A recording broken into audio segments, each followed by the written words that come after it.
কল্পনা করুন, রেলগাড়ি নদীর পাড়ে এসে থামলো, তারপর পুরো ট্রেনটাই উঠে গেল ফেরিতে। হ্যাঁ, এমনই এক বিস্ময়কর ঘটনা ঘটেছিল জামালপুর জেলার দানগঞ্জে বাহাদুরাবাদ রেলওয়ে ফেরিঘাটে। 1938 সালে ব্রিটিশ সরকার ঢাকার সঙ্গে উত্তরাঞ্চলে রেল যোগাযোগ স্থাপনার জন্য চালু করে এই অনন্য ফেরি সার্ভিস। এক পারে বাহাদুরাবাদ ঘাট, অন্য পারে গাইবান্ধার তিস্তা মুখর ঘাট। রেলওয়ে ফেরিতে উঠে যমুনা নদী পার হতো। এই দৃশ্য ছিল তৎকালীন সময়ের এক রোমাঞ্চকর ইতিহাস। ফলে বাহাদুরাবাদ নামটি ছড়িয়ে পড়ে দেশ জুড়ে।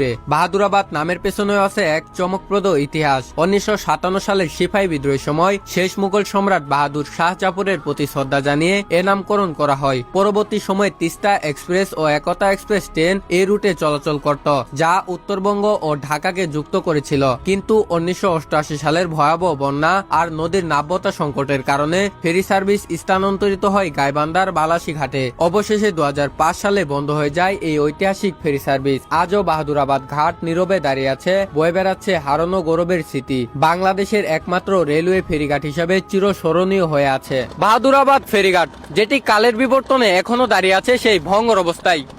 কেমন লাগলো আজকের এই ডকুমেন্টারি ভিডিও? সঙ্গে ছিলাম আমি নাইমুল ইসলাম নাইম, বাংলার মাটি।